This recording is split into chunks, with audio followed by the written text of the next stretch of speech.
Европскиот пат на Македонија запечатен со меѓународни договори и преговарачка рамка. Новата сезона на Европат ја започнуваме со прва политичка меѓувладина конференција на Македонија со Европската Унија, но и втора условена. И овој пат темите се европски. Останете со нас. Брекзит ги раздели Лондон и Брисел, но си ветија вечно пријателство. По завршувањето на ерата на Елизабета II, британскиот монарх со најдолг стаж, што понатаму? Дали специјалните врски Вашингтон-Лондон, но и комонвелтот ќе опстојат со новиот крал Чарлс III и какво ќе биде неговото влијание? По смртта на кралицата Елизабета II се спроведува операцијата Лондон Бридж, планот за настани по смртта на кралицата. Што досега се направи по протокол и што останува? Знаеме дека околу 500 шефови на држави и монарси доаѓаат на погреб. Yeah, the last several days have been a relatively complex series of events in terms of the protocol for the Queen to lie in state and allow members of the public and dignitaries to pay their last respects. The last couple of days, she's been in Scotland, seeing as she died in her castle in Balmoral. Her body's been in Edinburgh in St. Giles Cathedral, where mourners in Scotland have paid their respects. She's now being moved. Her body is now being moved to London, where she'll lie in state in Westminster for the remaining 4 days until her final funeral on Monday, where we expect to see a significant contingent of heads of state and other foreign dignitaries who will attend on that final day of mourning. Следуваат големи промени со новиот крал. Кога ќе почнат да се спроведуваат? Obviously, there's been a very prolonged period of mourning that's going to culminate this coming Monday, the 19th of September, with the Queen's official funeral. That's going to lead to significant outpourings of grief among the public. Some events, including Premier League matches, for example, have been cancelled for the entire week of mourning. On the day of the funeral itself, we expect to see a significant number of closures of all manner of local businesses, including supermarkets, recreational activities, pubs, etc. The royal family itself will continue the mourning process for several days thereafter.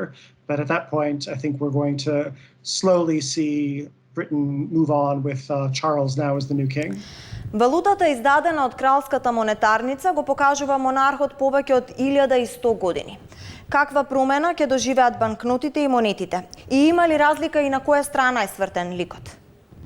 Yeah, the banknotes and coins issued by the Mint and by the Bank of England have always borne the monarch's face. That's going to change in the coming weeks and months as new coins with Charles's face and new bills come into circulation.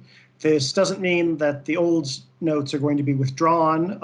Coins and bills are withdrawn all the time in a gradual process. So over the next several years, we'll slowly see the new coins and the new bills move into circulation. The ones that are going to bear Charles' face are going to face in the opposite direction as the ones that had Elizabeth's face. That's standard tradition going back as far as the coinage has gone. And so we expect that to be in keeping with tradition. But over the next as many as 10, 20 years, until all of the older coins are out of circulation, we expect to see that there will be coins with both monarchs' faces in circulation. Може ли кралот Чарлс да добие ново лично знаме? На Елизабета II беше златното Е со кралска круна и со рози.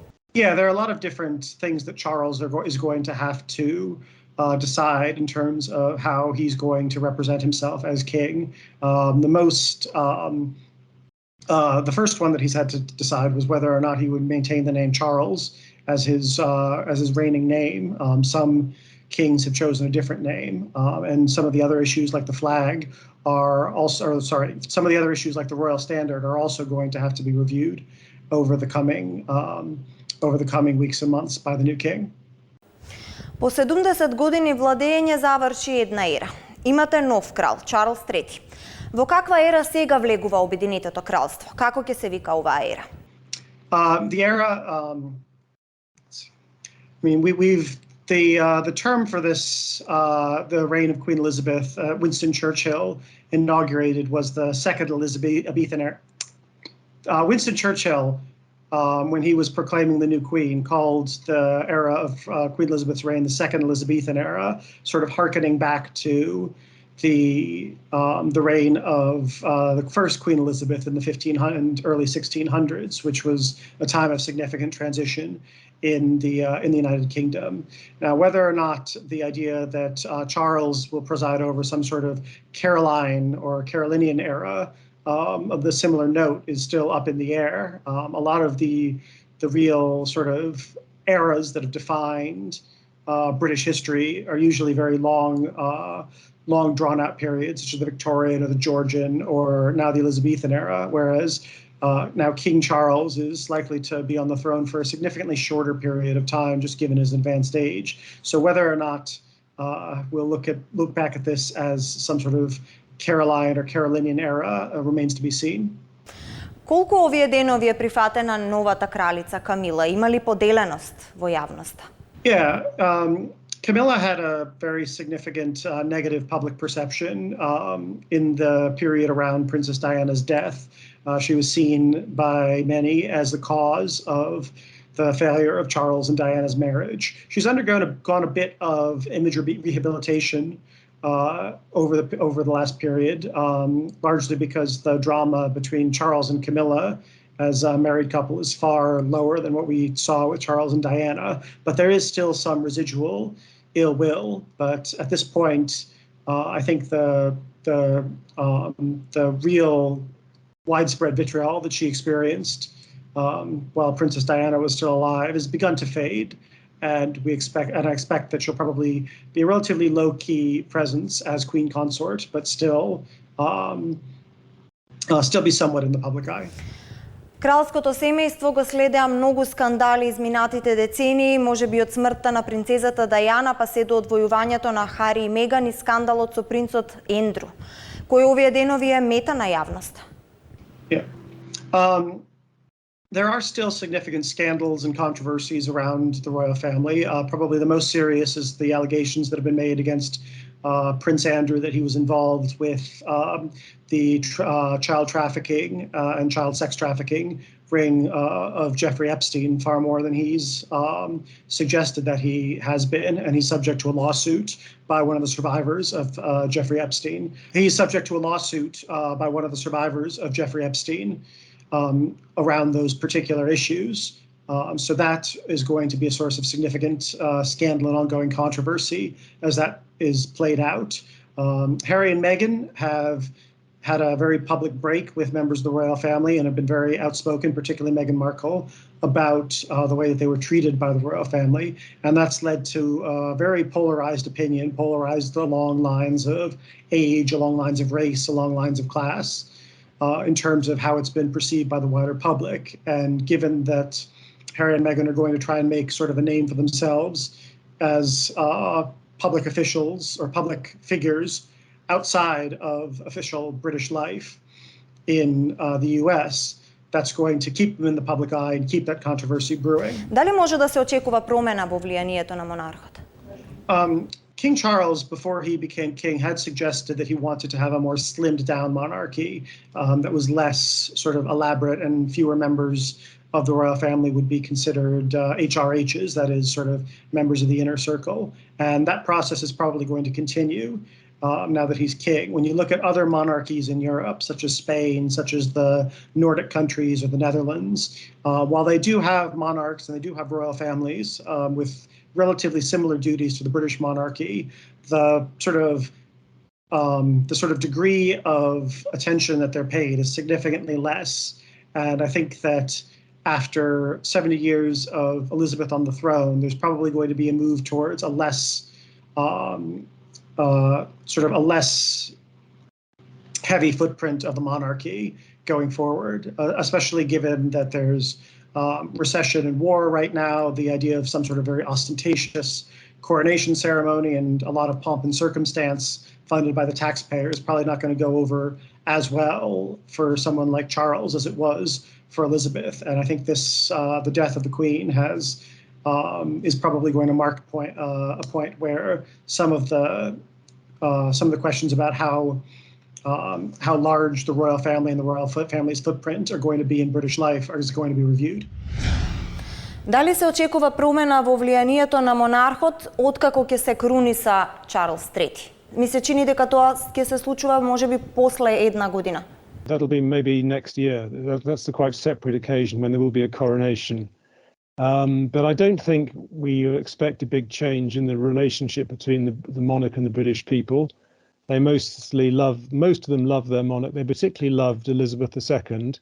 Charles is not loved as much as his mother because she's been the Queen for 70 years and Charles has been preparing for the job for a long time. So I think people respect Charles. They don't love him, but I don't think there's going to be any move to get rid of the monarchy. Most British people are monarchists, not republicans. They want to keep it. Ке успее ли Чарлс да го задржи кралството обединето со оглед на обидите на Шкотска да се одвои? Well, he would like to keep the kingdom united. I think he won't have a big influence on that because remember that the king in Britain has no power. He's just a figurehead. He can perhaps shape the debate a little bit and steer public opinion by saying a few things in the right way, but he doesn't get involved in politics. He has to stay outside politics. It is true that about roughly half the people in Scotland would like to be independent of the United Kingdom, but in order to hold a referendum, they need to have London to give permission for such a referendum to be held. And there was a referendum on this business in 2014.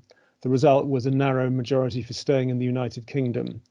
And there can't be another referendum without London saying okay, and London does not say okay. The Conservative government led by Liz Truss is against holding any more referendums in Scotland. So I think Scotland is going to stay part of the United Kingdom for the foreseeable future. Though it is, to answer your question directly, I think the Queen was a great force for unity, maybe making some people in Scotland want to stay part of the United Kingdom, while because her son will be less loved and less popular than his mother, that may diminish that force of unity to some degree. But let's remember that the Scottish National Party, which seeks independence for Scotland, it does not want to break free from the monarchy. It's the SNP wants an independent Scotland with the monarch, with the King Charles still as the monarch of Scotland, just like Australia is an independent country, but the Queen was the head of state. Now it's Charles III is the head of state in Australia. That's the kind of relationship that the Scottish National Party wants with the monarchy after it leaves the UK, if it succeeds in taking Scotland out of the UK. Дали ќе остане на чело на комонвелтот или можеби се очекува ротирачка позиција? Well, there's no rule as to who's the sort of chairman or the leader of the Commonwealth. The Commonwealth, of course, has almost no power anyway. It's just a talking shop. It's a club of people who meet and discuss cultural issues and sporting issues, and it doesn't have any real power in the world, the Commonwealth. It's a social thing, really. The Queen was the leader of it.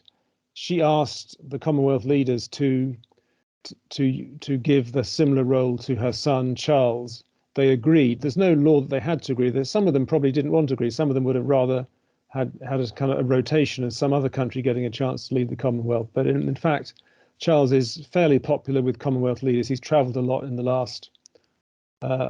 He's doing his life in the last 50 years since he's been an adult. The 55 years he's been an adult. He's travelled a lot.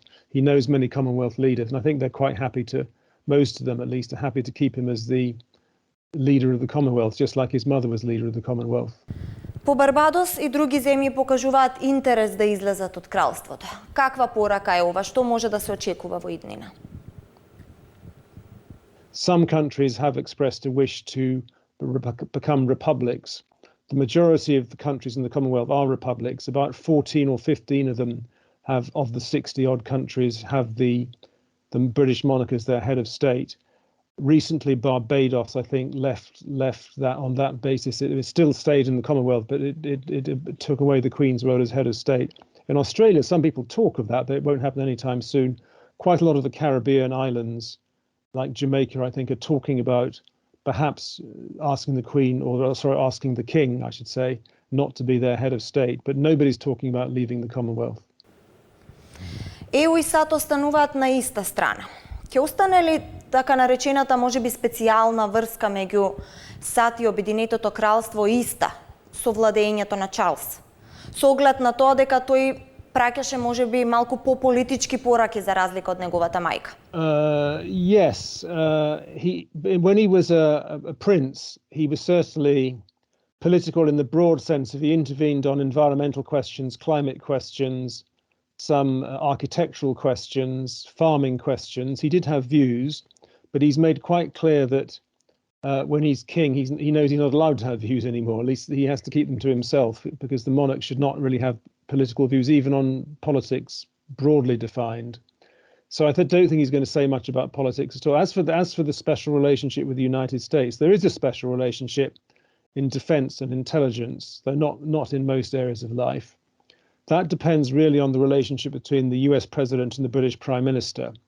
And Liz Truss, the new prime minister, has hinted she's less focused on the special relationship than some of her predecessors have been.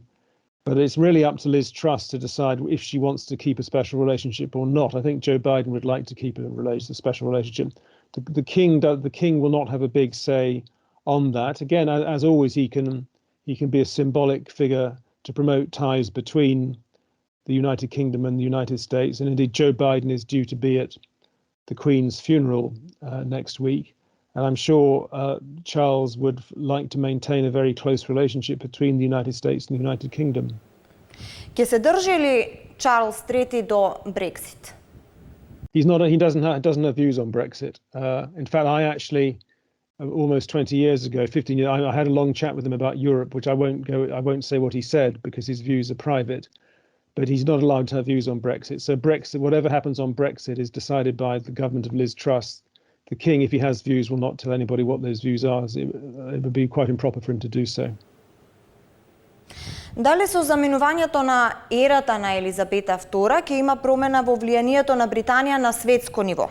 На погребот не се поканети и Русија и Белорусија, но и Кина, која се издигнува како светска сила, нема да присуствува со свој представник иако е поканета.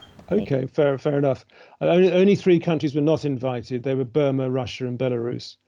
I think the Queen was a great source of soft power for the British around the world because she was respected and appreciated by many people who are not British and don't speak English. As she's just been around so long, she's part of the furniture of the world, really. People are used to her being there.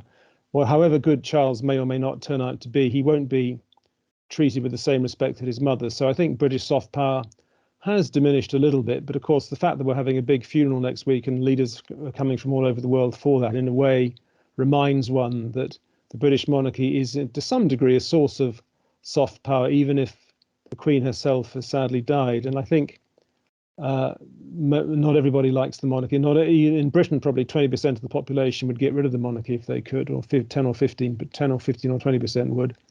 And it is an anachronism having a monarchy in the modern age, but plenty of other democracies do have monarchies. Spain, Sweden, Norway, Denmark, the Netherlands. There's no incompatibility between democracy and monarchy. Која ќе биде најголемата задача на Чарлс III?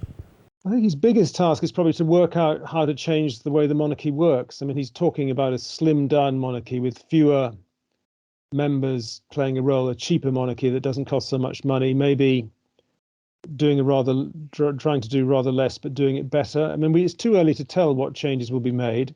I don't think there'll be dramatic changes, but he certainly is talking of having a smaller royal family involved in an active business, the kind of opening hospitals, speaking at events and so on. And I think he's not a great modernizer, really. He's to be fair to him, he's a man in his mid-70s, so you can't expect him to shake things up and introduce the kind of Dutch-style bicycling monarchy. I don't expect there'll be dramatic changes, but we may see some. But it's too early to tell, and I can't tell you what they're going to be, I'm afraid, because he hasn't told anybody. If he is going to make changes, he's not told anybody what they will be. I would not expect them to be dramatic, but one thing I'm quite sure of, whatever his behaviour as a prince, he will not intervene in political questions. He'll be very careful to stay outside politics. Гледавте Европат. Останете со програмата на телевизија 24.